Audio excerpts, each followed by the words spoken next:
Had a lot of fun researching and studying for this sermon today, and you know what that means. If the preacher had fun doing it, it's going to be a doozy. It's going to be a long one, right? Maybe not, but maybe so.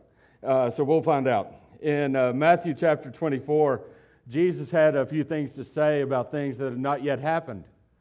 And last Sunday we realized and we discovered that one of the reasons Jesus ever said anything that he said in Matthew 24 was because the disciples asked him a couple of questions. And the first question they asked him was this: when will these things happen? Well, what things? Well, Jesus talks about these things in the previous verse, and Matthew talks about these things in the previous verse. In fact, the previous two verses. And we read, beginning in verse 1 of Matthew 24, his disciples came up to point out the temple buildings to him, and he answered and said to them, "Do you not see all these things? Truly I say to you, not one stone here will be left upon another which will not be torn down." That's when the disciples said, "When will these things happen?" And so the things that are going to happen are that all the buildings on top of the Temple Mount are going to be torn down. And we find out later in the chapter it's going to happen within this generation, within a few decades. And so the buildings that we're talking about are some pretty big buildings, especially in ancient standards. And so you have the holy place, that's that tall part in the back, 150 feet tall, covered on the front at least in gold, built out of marble. You have 4 large candlesticks. Maybe you can make those out in the center that is closer to us. Each of those are 90 feet tall. There's a ladder going up each one of those. I mean, this is just a tremendously huge building, and Jesus says it's all going to be torn down. And so that's what Jesus begins talking about in the next number of verses, the destruction of the temple. And he's basically saying, hey, the temple is going to be destroyed relatively soon.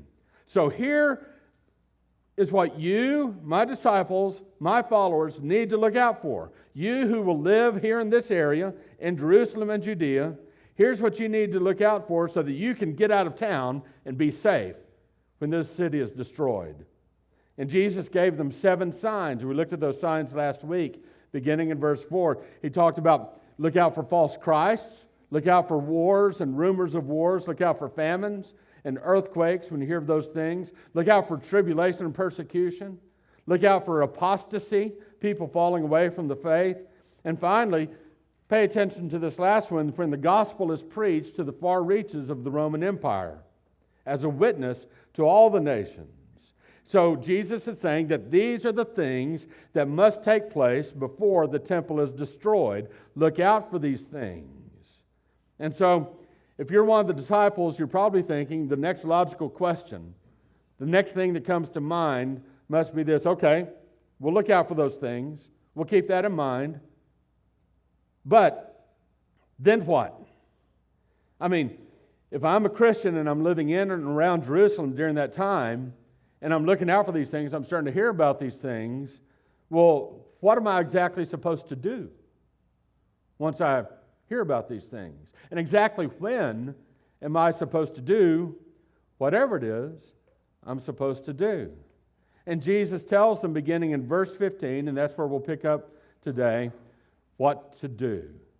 Jesus says, "Therefore, when you see the abomination of desolation, which was spoken of through Daniel the prophet, standing in the holy place," and Matthew adds, "let the reader understand, then those who are in Judea must flee to the mountains." Okay, that's it.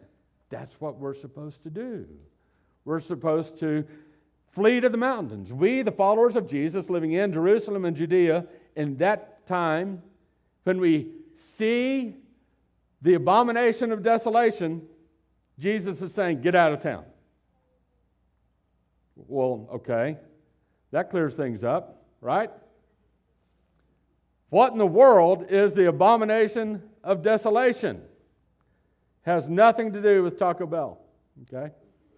What is the abomination of desolation? And you'll notice Matthew says, let the reader understand. Well, that's not helpful because I don't understand unless I figure this out.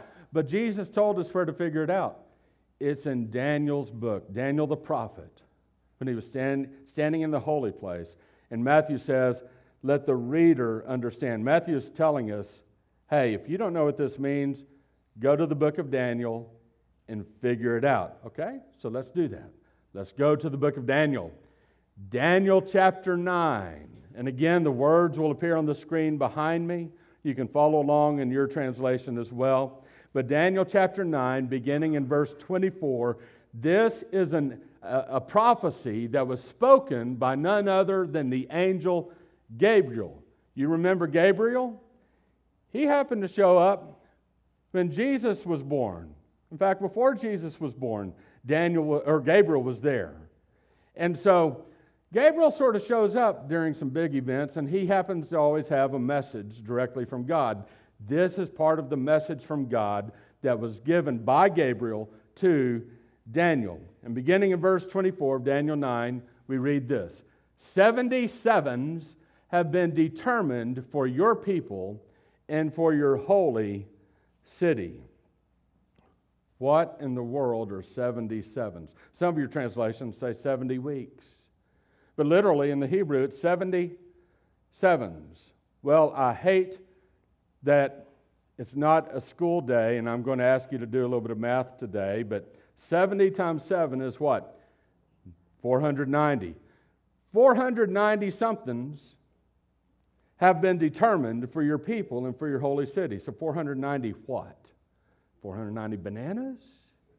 490 pairs of shoes? What might it be? Well, in the Hebrew Scriptures, things were grouped into 7 only in 2 scenarios. One is days. 7 days makes a week. Okay, and so obviously it might refer to 490 days. Or it could be years. The Hebrew Scriptures groups 7 years together as well. So which one is it? Well, the prophecy that is fulfilled does not, it's not fulfilled within 490 days. That's like a year and a quarter. And so this prophecy, all these things that had to happen, these 6 things there, that didn't happen within a year and a quarter from the time the prophecy began. So it has to be years. Plus, if you go back to earlier in the chapter, in Daniel chapter 9, verse 2, this is what Daniel tells us. He says, in the first year of his reign, I, Daniel, discerned in the books the number of years concerning which the word of Yahweh came to Jeremiah the prophet for the fulfillment of the laying waste of Jerusalem, namely 70 years. So we're talking about years. It's very clear. So the 77s is 490 years. So back to verse 24 of Daniel 9. 77s, 490 years, have been determined for your people and for your holy city. There will be 490 prophetic years from the moment the prophecy begins to the moment the prophecy ends. 490 prophetic years in which these 6 things must occur. And you see them, I've put them in a nice little list here on the screen. Number 1, to finish the transgression. What does that mean? Well, to figure it out, there's a word in that little phrase that's very important. It's the word "the." To finish the transgression. The word "the" appears in the Hebrew, but unfortunately in many translations it just says to finish transgression or to finish iniquity or to finish sin. And that's an unfortunate translation because the word "the" means something very important. It doesn't just say to finish transgression, it says to finish the transgression. In other words, this is referring to a single transgression. It's referring to a really, really bad sin. A really bad sin. And this sin was talked about in the previous chapter, in Daniel chapter 8. I'll show it on the screen.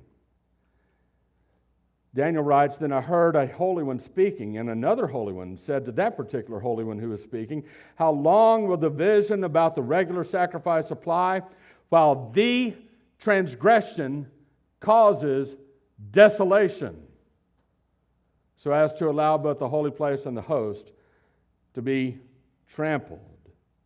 So we're talking about the abomination of desolation. That is the transgression. This is what Jesus mentioned. It's where we started in Matthew 24, verse 15. Okay, but exactly what is the abomination or the transgression of desolation? Well, this verse right here on the screen tells us. Look at the last phrase. So as to allow both the holy place and the host to be trampled. What's the holy place? It's the temple. So the abomination of desolation means something really bad happens in the temple. Somebody is in the temple that does not belong there, and he does something terrible in it. And so we're going to come back to this in just a few minutes. But for now, understand that one of the 6 events that must be completed within the 490 prophetic years, within that time frame, is to finish or to have this transgression completed. The abomination of desolation must take place in that time frame. Second thing, to seal up sin. And so, sin has to be sealed up. Well, what does that mean? What does it mean to seal up sin? It means that the message of whatever it is has to be completed. Let's say I had a piece of paper and I rolled it up like a scroll. And then I put a seal on it. So it's all finished and completed. And only one person, let's say, is supposed to break the seal. What does it mean if I have a piece of paper and it's all rolled up and I put a seal on it? It means that hopefully the message inside is completed. I mean, it would be foolish for me to have a half-complete message and then seal it, right? And so to seal up sin means that sin has to be dealt with. Well, who dealt with sin? Who completed what needed to be done with sin? Jesus did. When did he do it? On the cross. Well, does that mean that sin doesn't exist anymore? Well, no, it doesn't mean that. But what it does mean is that sin's fate has been sealed. Jesus fulfilled the sealing of sin on the cross, which means that the cross of Jesus Christ as a historical event has to occur within this 490 prophetic year time frame. Third sign, to make atonement for iniquity. Well, this one's fairly easy. Who made atonement for our iniquity? Who covered the sins that we've committed? Jesus did. And when did he do it? He did it again on the cross. Next, to bring in everlasting righteousness. Who was it that lived a perfect, sinless life? It was Jesus. And what did Jesus do with all of his righteousness? 2 Corinthians 5:21 tells us that God made him who knew no sin, that's Jesus, to be sin on our behalf so that we might become the righteousness of God in him. Okay? It's a very basic exchange. Jesus takes all of our sinfulness, all of our dirtiness, he takes it upon himself, and he became that sin. And what do we get? We get his righteousness. That's what Jesus did on the cross. His perfect righteousness has been given to us, and there's going to come a day when we will experience Jesus' perfect righteousness in all perfection, without even the presence of sin in this world. There's coming a day when that happens. But Jesus is the one who brought everlasting righteousness in. Next on the list, to seal up vision and prophecy. What does that mean? This has to happen within the 490 prophetic year time frame. But what does that mean? What's vision and prophecy? Vision and prophecy refers to divine revelation. It refers to God revealing who he is to mankind. Vision and prophecy refers to the human ability to hear and speak and write God's direct words revealing who he is. Daniel 9 is saying that this ability will cease within this 490 prophetic year time frame after the prophecy begins. And this is what happened. God's revelation of himself, in other words, the Scriptures, were completed within this time frame. The New Testament was completed in the 1st century A.D. There are no new doctrines about God. There are no new revelations where God is telling us something new today. God has finished telling us who He is, and it is inscripturated for us in the Bible. If you want to know who God is, read your Bible. If you want to hear God speak audibly, read your Bible out loud. God has spoken in His Word. And so this has been completed within this 490 prophetic year time frame. Finally, number 6, to anoint the most holy. Now the phrase most holy is literally this: holy holies, which is sort of bad English. We don't talk that way. We use the word most holy. A lot of English translations translate it this way: to anoint the Holy of Holies. And we know what the Holy of Holies is. The Holy of Holies is that most holy place inside the temple. It's the inner sanctum of the temple. It's where the Ark of the Covenant was supposed to be. It's where God's very presence was. But I don't think that this phrase refers to the Holy of Holies. I don't think it refers to this place. A couple of reasons. Number one, in Hebrew, the word "the" does not appear. It literally says, if we translate it into English, to anoint holy holies. Or to anoint, we might say in English, the most holy.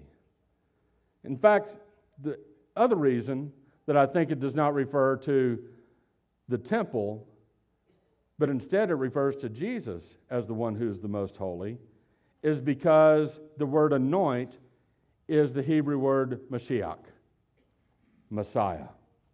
In other words, the phrase is saying that within this 490 prophetic year time frame, a most holy one will be Messiahed, will be anointed.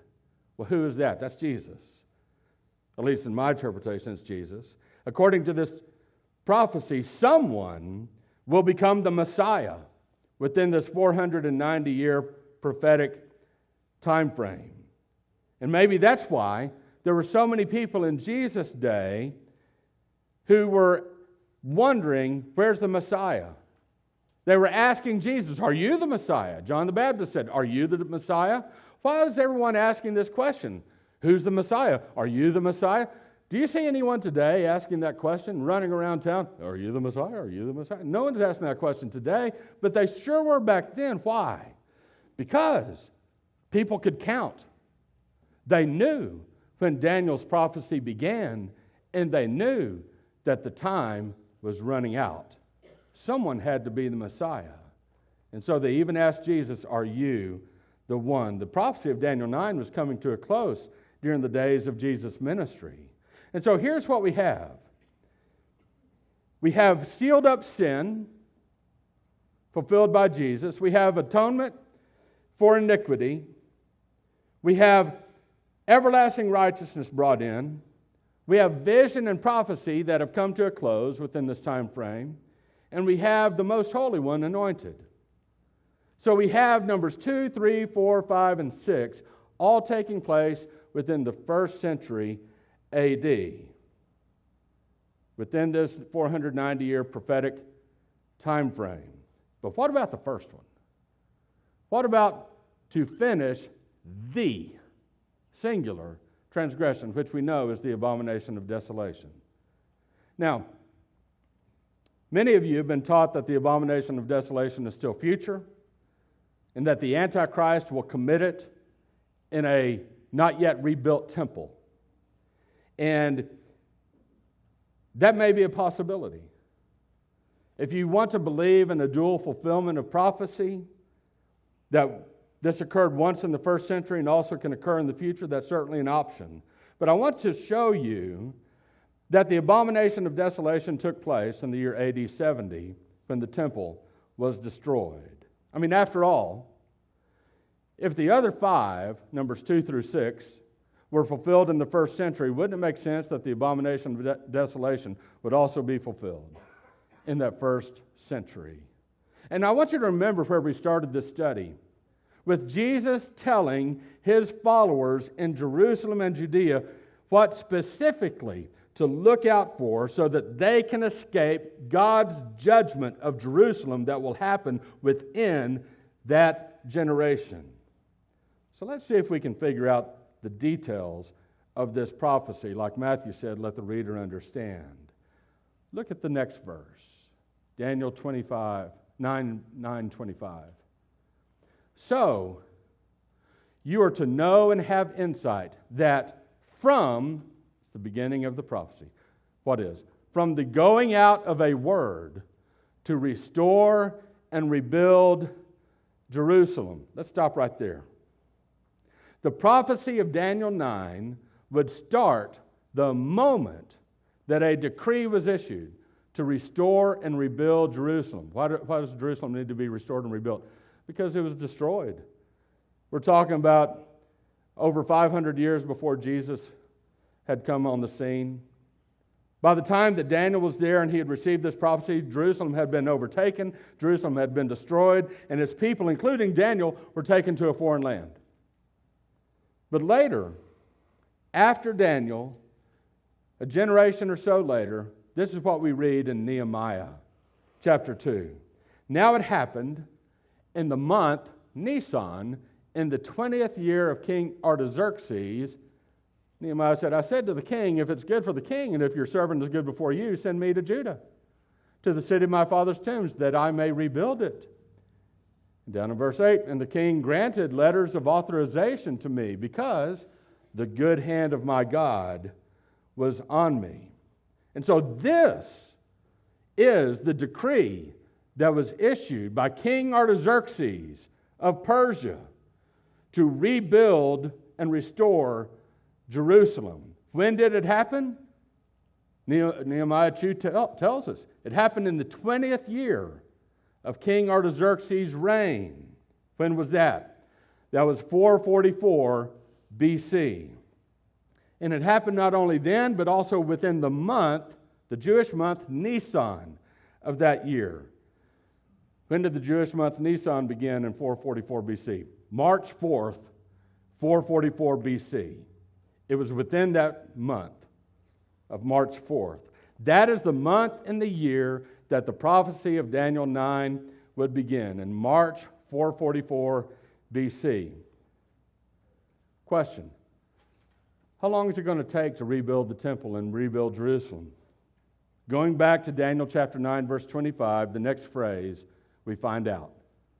From the going out of a word to restore and rebuild Jerusalem, that's the from, until, here's the end of a section of this prophecy, until Messiah the Prince, that's Jesus, there will be 77 sevens, or 70, let me say that again. There will be 7 sevens, 49 years, and 62 sevens. What's 62 times 7? 434 years.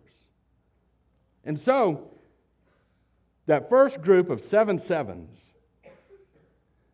that 49 years, that is how long it took to rebuild Jerusalem and the temple, until the worship at the temple was restored.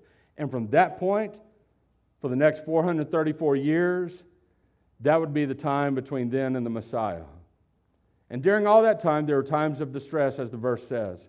It will be restored and rebuilt with plaza and moat, even in times of distress. And during that 434 years, there's lots of distress in Jerusalem. We won't go through it all. But it's a grand total of 69 sevens. In other words, 483 prophetic years from the time the issue went out to rebuild and restore Jerusalem until the Messiah is there. 483 prophetic years. Then, after the 62 sevens, so you have the 49 years, then you have the 434 years, and after that, the Messiah will be cut off and have nothing. This is a reference to Jesus' death. That means that Jesus, the Messiah, will die 483 prophetic years after the decree to rebuild Jerusalem was issued in March of 444 BC. Now, you may have noticed that I keep using a phrase, prophetic years. There's a reason I keep saying prophetic years. Because a Jewish prophetic year is not 365 days. It's not 365 and a quarter days. It's not based on us going around the sun one full revolution. A Jewish prophetic year is 360 days. Each month, each of the 12 months is exactly 30 days. And so, I'll give you an example. In Genesis chapter 7, the flood, Noah's flood. When did it begin? It began on the 17th day of the second month, and it ended on the 17th day of the seventh month, exactly 5 months later. That same chapter says that it ended 150 days later. Well, which one is it? Is it 5 days? Is it 5 months, or is it 150 days? Jewish prophetic years are 30 days each, exactly. You see it in the book of Revelation too. In the book of Revelation, we have 42 months mentioned, which is how long? 3.5 years. But according to the book of Revelation, 3.5 years is 1,260 days. 42 goes times 42 times 30 is 1,260 days. And so a Jewish prophetic year is 360 days, not 365 days. And that becomes important because we're going to do a little bit more math. If you were to go to a website called calculateconvert.com, there's all kinds of calculators. Interest calculators, which is good for your mortgage, all kinds of calculators. But they also have a calculator that calculates dates, the number of days from BC to AD. You pick a date in BC and you pick a date in AD, and it'll calculate the number of days in between the two. And we know that King Artaxerxes of Persia issued his proclamation to rebuild Jerusalem no earlier than March 4th, 444 BC, and no later than 30 days after that. We don't know the exact date that he issued his decree, but wouldn't it be something if a prophecy was written 6 centuries before Christ that was precise down to the very month of the crucifixion? And let's suppose, because we have to put in some number, that King Artaxerxes issued his decree on March 13th, 444 BC. And if you go to this website and you calculate in their BC and AD date calculator and enter in March 13th, 444 BC in the start date, and you put in the end date of when Jesus died, which was April 3rd, AD 33, and you calculate the numbers of days between those two dates, you'll find that there is a difference of exactly 173,880 days. That's a big number. And then if you took any old calculator and you multiplied 483 prophetic years times 360 days per year, you get 173,880. Now again, we don't know that he issued the decree on March 13th of 444 BC, but we know it was that month. And that kind of precision is close enough. So if you don't believe that Jesus is the Messiah prophesied in Daniel chapter 9, it's not a math issue. It's not a prophecy issue. It's a heart issue. Because the math, the prophecy, works very precisely. And the prophecy continues in verse 26. And the people of the prince who is to come will destroy the city, and the sanctuary. Who's the people of the prince who is to come? Who are the people talked about here? Who are the people that are to come? Well, if you studied Daniel before, in Daniel chapter 2, there's a prophecy, a vision that he has. And the vision talks about the fourth kingdom coming, and that's Rome. And they are the people who are to come. And you go back, and then you go over to Daniel chapter 7, there's another vision. And it talks about, again, Rome, which had not yet even begun as an empire, but it's very obviously Rome. So the people that are to come, that's Rome. And what did Rome do in AD 70? What did the Roman Empire do? It destroyed the city of Jerusalem and its sanctuary, the temple. And so who was the prince of these people? Well, the prince of these people was a Roman general by the name of Titus. Please don't confuse this Titus with the Titus of your Bible that Paul wrote a letter to. Very different people. Because the Roman general Titus was a very bad person. General Titus was the son of Vespasian, who was the Caesar of Rome at the time, who succeeded King or Caesar Nero. And what do you call the son of the king? He's the prince. He's the prince of the people. And he led the Roman army to come to Jerusalem to destroy it and the temple in it. And Daniel's prophecy continues. And its end will come with a flood, not a literal water flood, but it will be like if the floodgates were opened and a city was wiped out by water. It would be like that, except it's an army coming in like that. Its end will come in with a flood. Even to the end there will be war. Desolations are decreed. And this is what Jesus is warning his disciples about in Matthew 24. The coming destruction of Jerusalem within a few decades, and it will be an absolute slaughter. And it was. Daniel continues, and he, that prince, will make a firm covenant with the many for 1 week, literally for 1/7. This is the 70th 7 of Daniel's prophecy. It occurs after the first 7 sevens and after the 62 sevens. In other words, after the first 483 prophetic years, when the Messiah is cut off, at the end of that, there's the final group of 7s that would occur sometime later. Here's the question. Is the final group of 7 still future to us today, or was it fulfilled in AD 70? Now, most of you have been taught that it's still future. You've been taught that all of these things, the 7-year covenant, the rebuilt Jerusalem and the reinstitution of the sacrifices and the grain offerings at this rebuilt temple will occur, and that the abomination of desolation will occur inside the rebuilt temple, that all of these things will happen between the rapture and the second coming of Christ during what we call the Great Tribulation. And you may have been taught correctly. I'm not going to say that you weren't. Perhaps all those things will take place exactly like that in the future. I'm certainly not going to say that they won't, because God can do what he wants and he doesn't need my permission.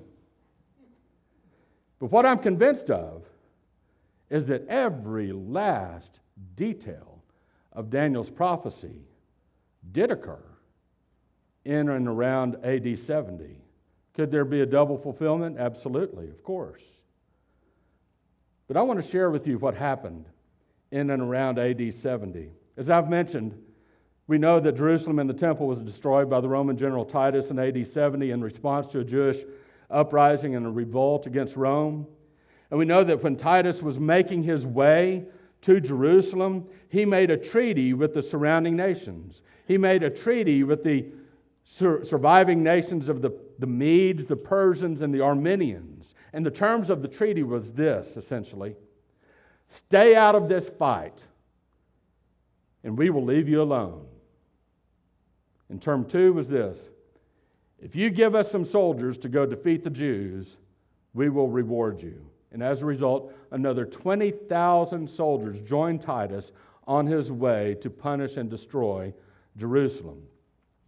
So he made this treaty with these nations. Question, how long did Titus's covenant with these nations last? The covenant was to last for for as long as the war continued. And the war began in earnest at the beginning of AD 67, and it ended at the beginning of AD 74. The war lasted exactly 7 years. From Caesar's orders at the beginning of AD 67 until the beginning of AD 74. In other words, the prince who destroyed the city and the sanctuary made a firm covenant with many for one group of sevens. All of this is established historical fact. You can even read Wikipedia about it. But this was not the abomination of desolation. Let's continue in Daniel's prophecy. But in the middle of the week, in the middle of the 7, he will make sacrifice and grain offering cease. When Titus's army surrounded Jerusalem, the citizens eventually ran out of food. And then, according to the Jewish historian Josephus, the Jews stopped sacrificing animals and stopped offering grain on July 14th, AD 70, right in the middle of the week of the 7-year period. Why? Why'd they stop? So they could eat the animals, so they could eat the grain. At the exact middle of the 7-year covenant, on July 14th, AD 70, he made sacrifice and grain offering cease. And by the way, it has never started since. But even that was not the abomination of desolation. The abomination of desolation is what happened next. And on the wing of abominations will come one who makes desolate. Remember what the abomination of desolation is.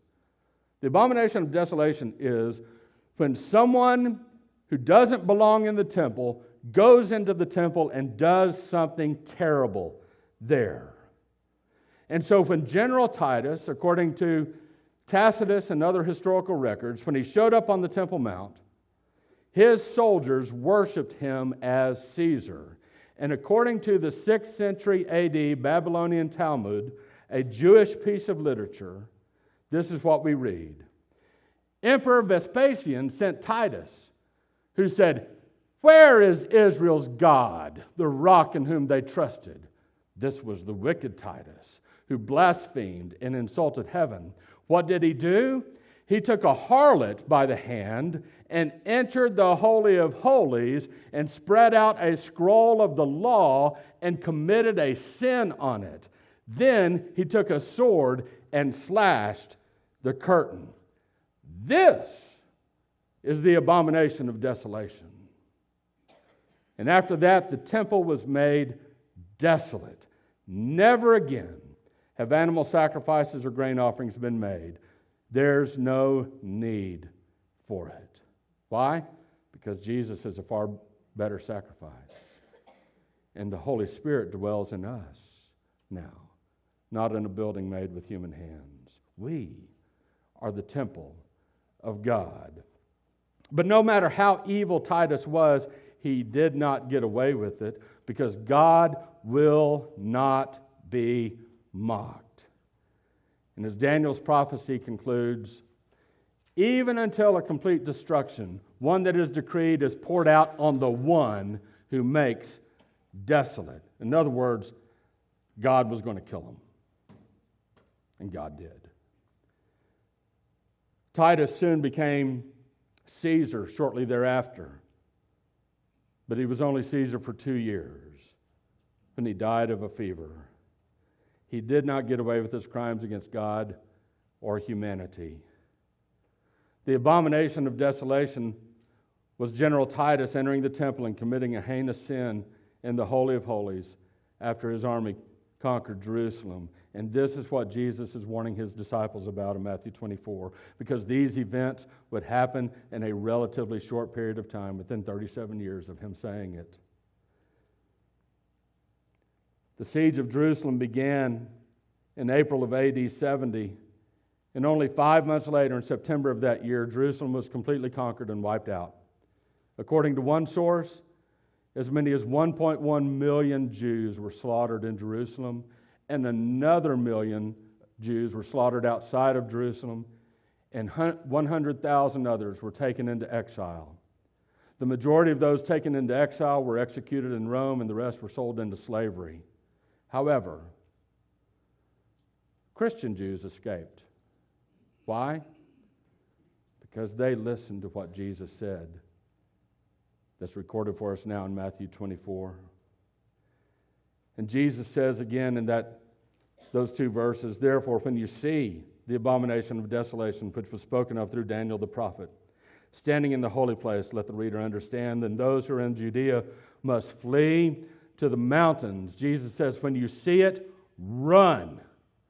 Literally. And the Christians of that city heeded Jesus' words, and they escaped to the east to the only mountain taller than that one that Jerusalem is built upon, on the Mount of Olives. Jesus continued. He said, "Whoever is on the housetop must not go down to get the things that are in his house, and whoever is in the field must not turn back to get his garment." You don't have time. The Roman soldiers are under orders to kill everyone. And Jesus said, "But woe to those who are pregnant and to those who are nursing babies in those days, because if you're with child, it's going to slow you down. You just have to go." And he said, "But pray that your flight will not be in the winter on a Sabbath." You see, Christians living in Jerusalem eventually made their way not only to the Mount of Olives, but they traveled all the way 75 miles away to a Syrian city called Pella, which is at an elevation 7,500 feet higher than Jerusalem. It's a hard climb. And so hopefully this will not happen in the winter. If they had to travel it during the winter, the trip could be treacherous. If it was a Sabbath, they might be tempted not to travel at all, putting themselves in danger. But of course, it wasn't a winter.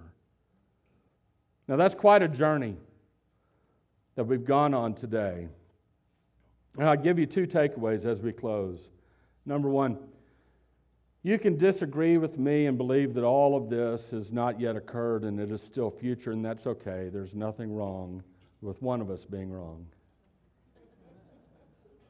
If love can cover a multitude of sins, then love can certainly cover a multitude of interpretations about future events.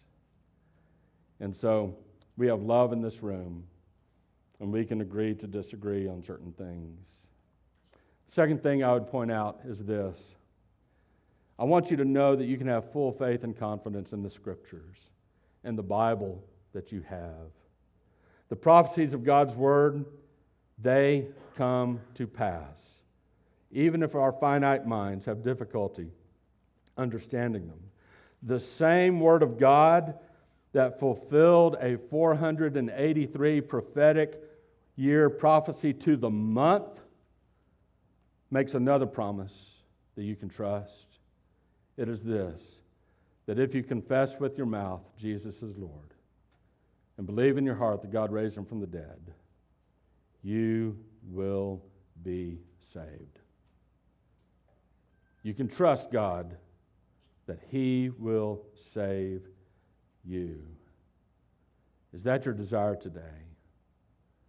To follow after Christ and to be saved?